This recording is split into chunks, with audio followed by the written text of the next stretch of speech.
একসময় নিজের ঘাম ঝরিয়ে গড়েছিলেন সংসার, আগলে রেখেছিলেন পরিবার আর স্বপ্ন। কিন্তু সময়ের নির্মম পরিহাসে হাফিজ উদ্দিনের জীবনে নেই কোনো আপনজনের সঙ্গ, নেই মাথা গোজার নিশ্চিন্ত আশ্রয়। বয়সের ভার আর ক্ষুধার যন্ত্রণাকে সঙ্গী করে এভাবেই একা একা জীবনের শেষ দিনগুলোর গুনছেন তিনি।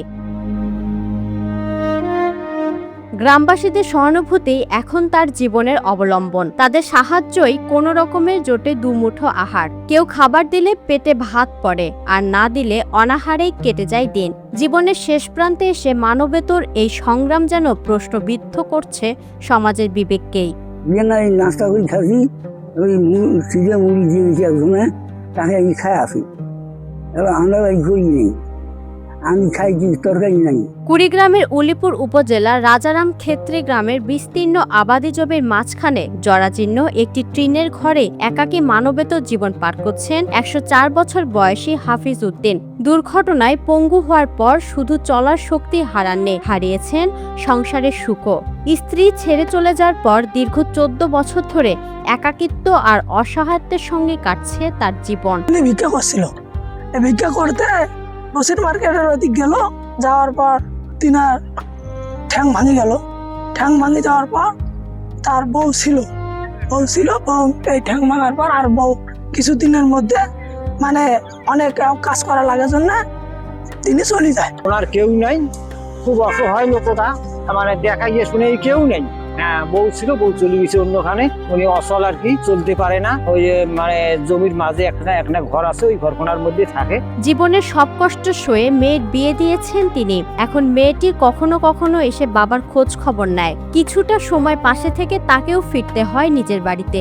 একটা মেয়ে বিয়ে হয়ে গেছে, সে তো অন্যের বাড়িতে থাকে। বছরে ৬ মাসে আসলে আসলো, না আসলে নাই, সে পরদিন। এখন এ যে সহযোগিতা করে পাকশাক করে খাওয়াইবে এমন কোনো লোক নেই। আগে ভালো ছিল, আবাদ কিছু করতে হাল গৃহস্থ ছিল। এখন পা ভাঙার পরে লাস্টে বউ সবাই সারি গেছে। একটা মেয়ে আতি তা ওটা পড়া বাদ গেছে, তারা তো আর আইসে না। সরকারি বয়স্ক ভাতা ও ভিজিএফ এর চাল পেলেও তা নিয়মিত না থাকায় তার জীবনযাত্রার চাহিদা পূরণ করা প্রায় অসম্ভব হয়ে দাঁড়িয়েছে। খাদ্য ও চিকিৎসার প্রয়োজন মেটাতে তাকে চরম ভোগান্তির মধ্য দিয়ে দিন কাটাতে হচ্ছে। স্থানীয়রা জানান, বয়সের ভারে জর্জরিত এই বৃদ্ধ এখন সম্পূর্ণভাবে অন্যের সহায়তার উপর নির্ভরশীল। নিজের কাজ নিজে করার শক্তিটুকু আর নেই। প্রতিবেশীরা সামর্থ্য অনুযায়ী পাশে দাঁড়ালেও তার কষ্ট ও প্রয়োজনের তুলনায় সেই সাহায্য খুবই সীমিত। ঝড় বৃষ্টি এলে চাইতে পারে না, শুকানো তো যাইতে পারে না, কোনো তো রাস্তা নাই। একবারে তার অনেক কষ্ট, খাওয়া দাওয়া ঠিক মতো হয় না। এখন পাড়াবস্তি যে দুপুরে দেয়, এক বেলা দেয়, 2 বেলায় নাই। ও নিজেকে আন্তর্জাতিক যতটুকু পারে চেষ্টা করে খায়। আর আমরা এলাকাবাসী যারা আছি তারা দেখতে না পারিয়ে যখন দেখি যে খুব অসহায়, মানে বিছানায় শুয়ে আছে, পড়ে আছে, তখন আমরা নিজে বাড়ির থেকে কিছু কিছু করে আনি, দেই, সে তখন খায়া দিন কাটে। আমি নাটি ঢোকা দিয়ে আসি, আমিও দেখি যাই।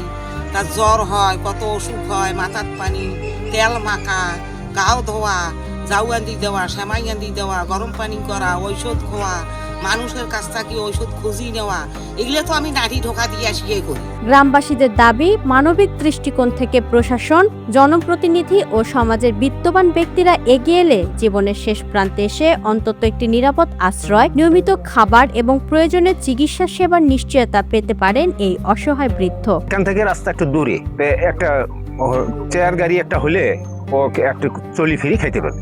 কষ্ট আছে, তার একটা গোসলখানা আর বাথরুম আর সৌরভের জন্য ভালো হয়, বা একটা মনে করো একটা রাস্তা হলে ভালো হয়। সরকার রাজা আমরা আছে, তোমরা যদি দয়া হয় ওই লোকটার উপরে তুই একটু সাহায্য করবি।